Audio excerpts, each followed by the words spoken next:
Hello there and welcome back to the last guide, at least for Legionwood 1. So below us, if you haven't done the final rift, you can do that area. Just keep in mind it will make the final boss harder. Doable, but harder. And by doable, I mean you have to do a little bit of grinding. So we're going to get interrupted in this little cutscene. It's not a huge deal. Thomas definitely looks like a JoJo reference. Giorno Giovanni. At least his sprite does, not his actual portrait. But I think he really looks like it. It threw me off because I don't remember JoJo being in here. But this game's at least a decade old, so the anime wouldn't have come out, but the books probably would have, or manga. For you manga readers out there. Anyways, it's a good story. Otherwise, if you're just here for gameplay, just skip it as always. Otherwise, we're just going to keep going through. It's not going to be too much longer, and then we'll have to get back to our ship so that we can go to the demon hold that we saw that was destroyed, so that we can go into the final dungeon. Once you're in, you are kind of in. So buy your items and anything else you might want, or techs. If you want to do dual wielding, I have a little dual wielding guide with the benefits and downsides of it. Make sure you get your bonus critical on Lon. Spoilers, I kind of abused the heck out of it, and it still wasn't quite good enough. If you're doing the normal rift boss, it should be fun. You just crank them at level 40. I am not level 40 when beating the much more difficult version. Anyways, let's keep chugging along. I'm gonna go through. Yep. This is gonna be a straight line ahead. I'm gonna warp back, and then we're going to go back to our ship. I don't know why the music cut out for this. I was trying a different setup, and it just didn't work. Alright, we've got everything, and I'm going to kind of show us. You've already been there, but in case you haven't seen it, at the bottom, I'm going to kind of put my mouse over. We're pretty much going through this pathway, and we should make it. If you wouldn't know how to get there, obviously skip this part. It shouldn't take too long, but if you need it, it's nice to have, because I find it fairly easy to get lost in this map. You don't have a location on the map, you have to check where you are, and I don't know, just having a little video is nice. That castle we just passed, you can technically still get put the emerald in to get the parts you need, the image, full image I should say, and there's a chest you can get there for some Herders Tomes if you want it for the water. I think I'm taking the long route here. I think if you just kept going east or right, you should be able to still make it, but this way I know works, so that's the shortest way. So that's the route I'm going to take. We're going to kind of hover around. Go here if you want to get dual wielding on some of your characters. Otherwise, let's just keep sailing away into the ocean. I'm kind of glad that they don't have random encounters on the map. It's kind of already lots of sailing. Alright, once we're in, we're going to be in. We can technically still bail out at this point, I believe, but once we start going through, won't be able to. There will be a small cutscene here as well. It's the end, so you gotta be dramatic. There's nothing to the left. I just want to kind of show nothing. You can kind of go and down the stairs. Now, a lot of the monsters you can run into here will give you status boosts, so you don't necessarily want to do glyph words because you kind of actually do want to fight them, and they're worth a lot of XP. So go up here. It's going to be another one of those levers going back and forth. Pull the lever. That door will open. And we're going to go down to the left again, and we're going to pull that lever. And we should be able to see, I think, the door change. Yeah. Just kind of boop, deletes itself, and we'll walk back through. Don't mind me, my pathing is garbage. I'm gonna keep walking on. There's not too much more. Yeah, we'll be able to get through. Now, all of the stuff's gonna be blocked off like the cell. You can't go up there, which is interesting, and those are blocked off, and the spikes are there. So we're gonna have to go through. We'll have to do another one of Legionwood's favorite things of going back and forth. So we'll open up this, go down. And there's going to be a bunch. My brain is saying 7, but I don't think there's that many. So this is lever number 2. And I'm going to keep walking to the right. You can still run into enemies here. I think they're worth running into, but there's a lot of walking, so if you don't want to fight, you don't have to. And that spooky dude down there is not Terminus. We do not have to fight him.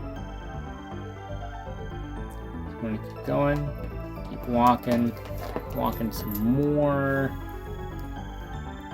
I want to go down. It looks like the cat says hi, by the way. Don't mind me walking to the wall. Once we push that button, that'll be the last one. We would have pulled this lever. This is the second one. So this lever below us will be able to pull, which I think is lever 4. Yeah, that sounds about right.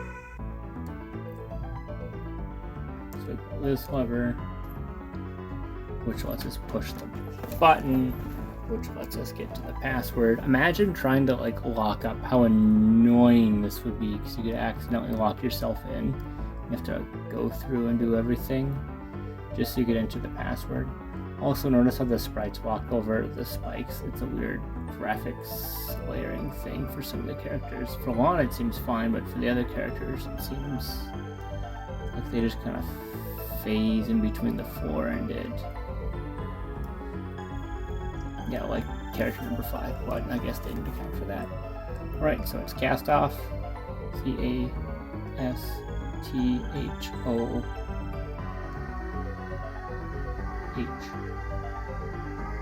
X to delete a character if you need to, just like in the City of Crypt.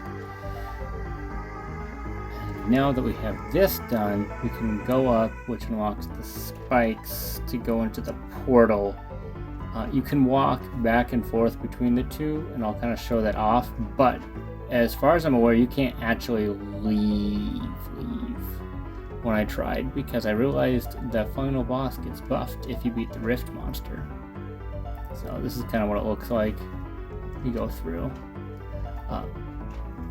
It's kind of annoying where it's placed, because it's only where the sparkles that teleports.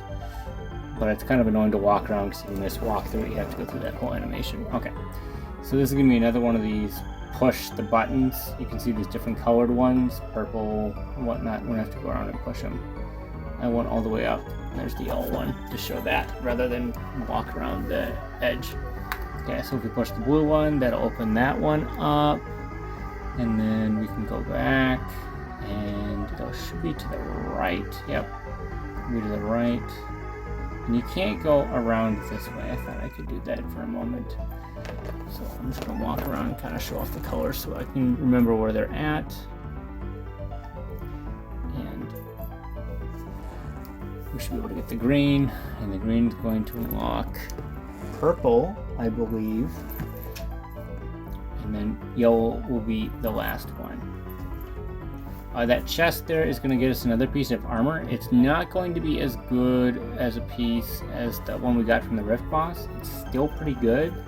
And because we have 5 characters, just having more good armor isn't terrible. It's going to give us some evade, which is nice. So you can go ahead and grab it if you want.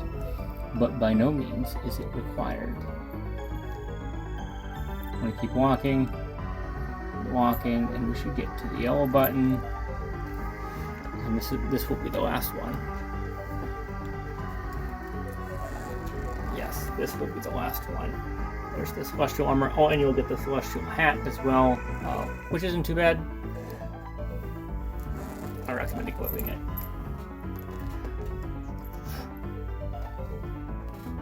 Yeah, 60 defense. it's better than what we have. I would recommend putting it over the demon armor because we don't run out of SP that often. Let's see here.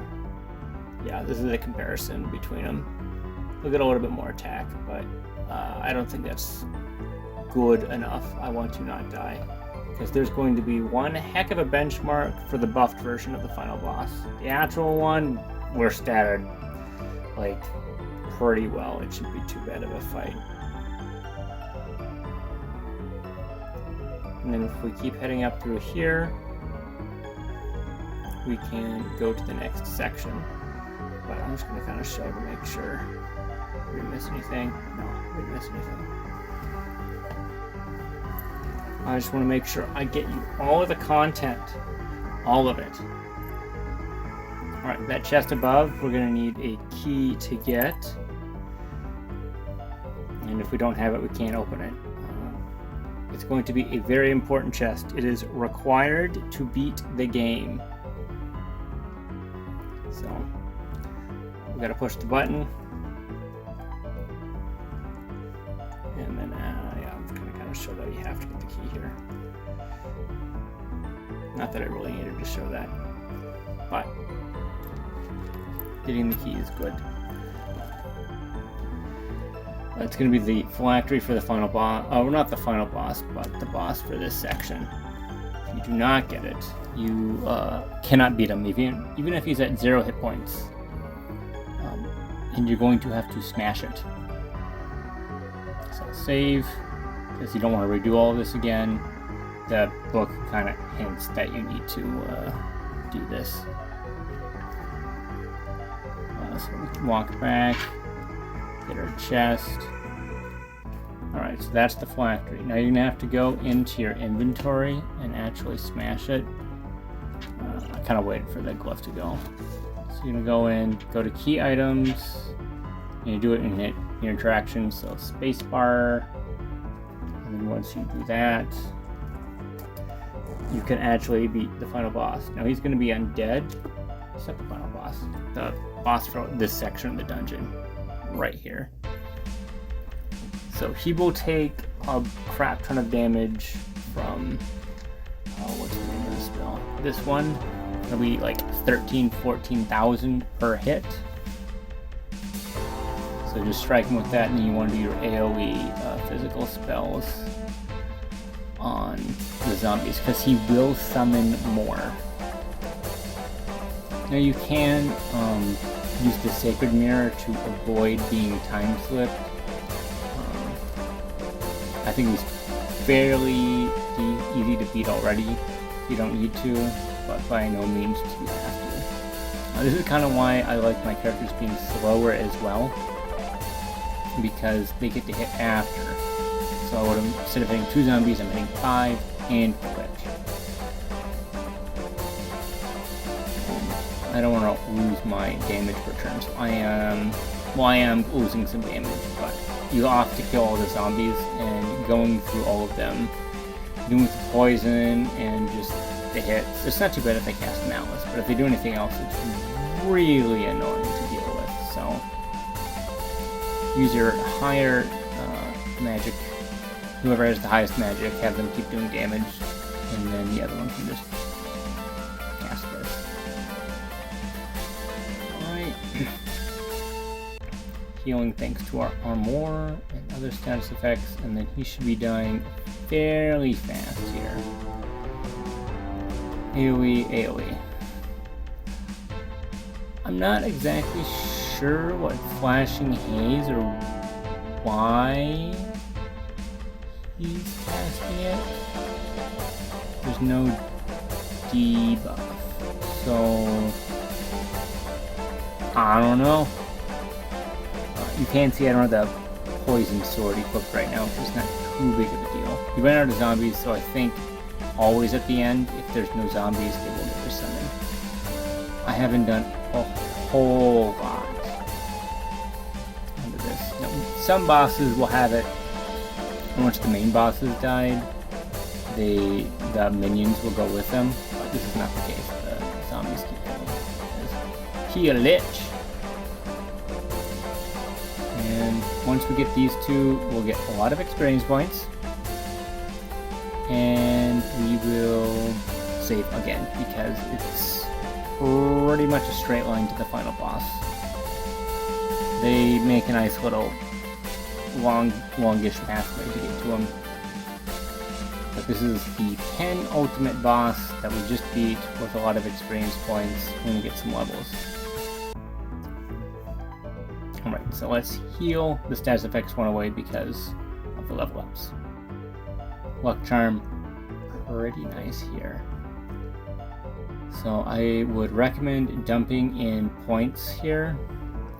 If you are going to fight the final boss, each character needs to have at least 3,500 hit points because he will strike all, and it will stun, and it will do a lot of damage.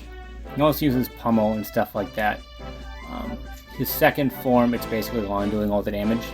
So I recommend doing a crit build on him with the Sword of Lore. And that is it. That's how you're going to end up beating him as the boss. This is what my final endgame characters looked like, and I got a victory screen. I wasn't joking that you need at least 3,500 hit points. Now, all of the monsters here drop spice, so Bone Spice is particularly valuable because it's 50 HP. 4 of your characters aren't going to be doing a whole lot of damage here. It's basically Lon. So, make sure you dump as much into HP and defense as you can. A little bit into hit percents is good just to make sure that you can help round up the damage, because damage is survivability in the fact that there are fewer rounds of combat. Agility is not going to matter too much. If you do get any agility buffs, put into your healer so maybe they get to react first. The second thing is magic. He doesn't use too often, and the magic he does use, it's either hitting a target that already has so much magic it doesn't matter, or, well, actually, a better way of putting it would just be that you want to heal more for survivability. So, because you're having a healer, you're having a second healer just in case you get extra low, and then if they're not doing that, they're going to be buffing and or casting Magic Missile to hit twice so they can do some damage to help Lon out. Because Lon's going to hit for like 10,000 damage with the build we have right now, which is fairly optimal. Now, that's the build I recommend. If you have a different build, let me know in the comments section. Otherwise, we're just going to proceed. Here's a really weird save exploit if you need it. If you don't, it's not going to be very long. Otherwise, we're going to hop over to get into the boss. Alright, now that we have our build, we're going to go ahead and we're going to figure out how, or we're going to walk to the final boss. It's not that difficult. No switches, no levers, no nothing. You can unequip your luck pendant, so you're not going to get any meaningful XP here. So, make sure you have the best items equipped. You can see my levels are a little different, but that's just because I wanted to get this portion edited in case I needed to grind. Makes the editing part a little easier this way. I don't have 2 hours worth of editing to do. I only have like 10 minutes. And that's just splicing everything together. We're going to get this little cutscene here. And we're going to have some little bit of a talk with the big bad. The evil laugh, by the way, is amazing. 10 out of 10. Whoever found that, acted it, and put it in, it's perfect. It's just, mwah, chef's kiss.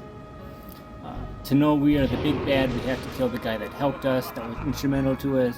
It's just what we have to do. It's how we know we're the big evil villain.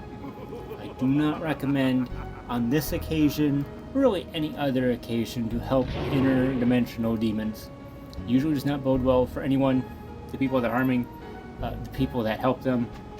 It only goes well for the demon, provided they survive the resistance. Now, you have to have Ark and Lon in your party. Lon, obviously, because the tactician told us Lon to do it. But we don't have to do that because we're going to do what's called a pro gamer move. And that's going to be, doesn't matter what Lon has. We can just unequip everything. Not a required step, but I just like showing off. I'm going to go to key items, hit the tactician's tome.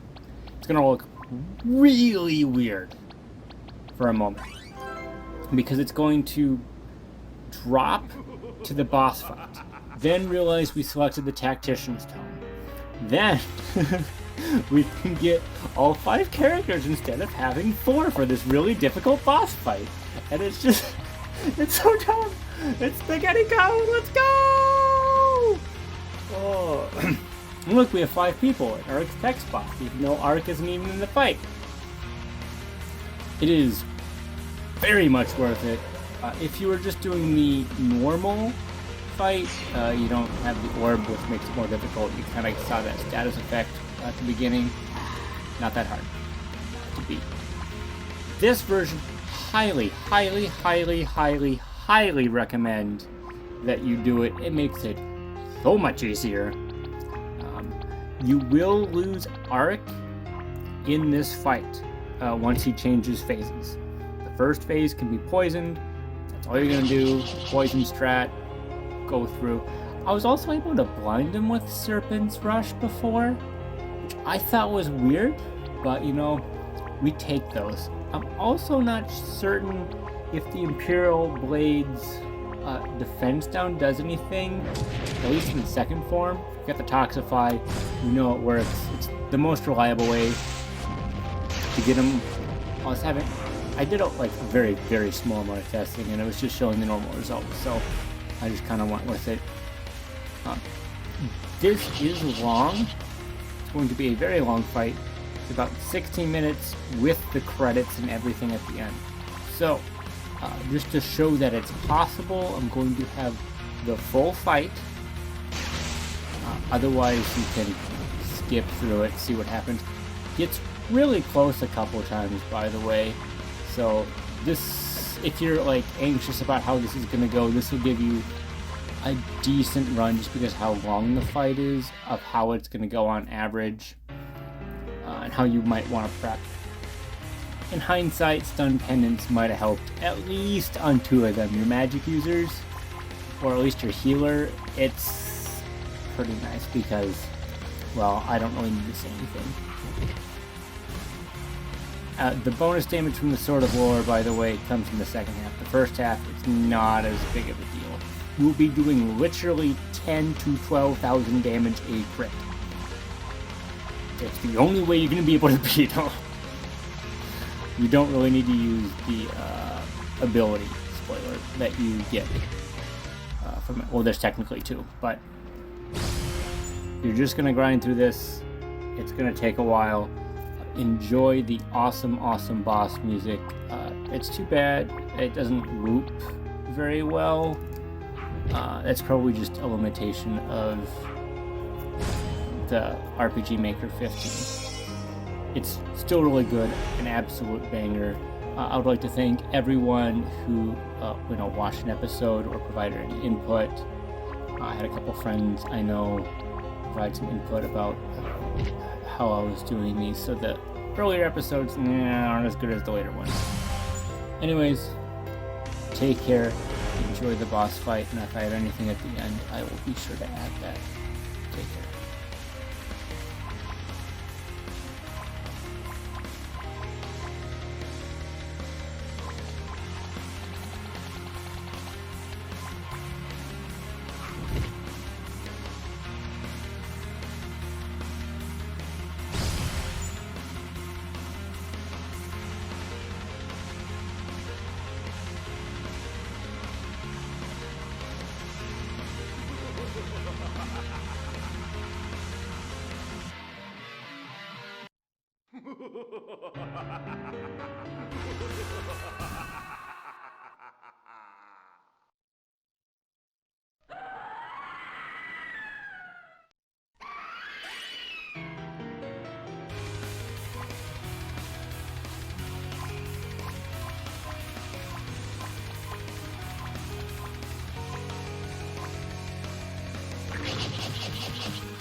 Yay, we did it! We beat the boss.